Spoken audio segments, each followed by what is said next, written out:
எங்கையம்மா தேரிலே காட்சி தர நேரிலே பார்க்க பார்க்க சந்தோஷந்தான்.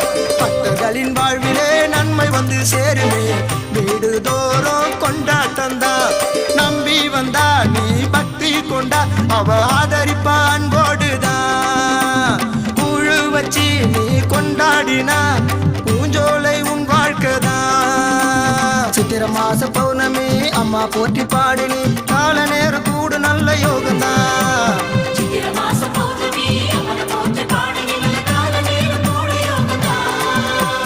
எங்கையம்மா தேரிலே காட்சி தர நேரிலே பார்க்க பார்க்க சந்தோஷந்தான்.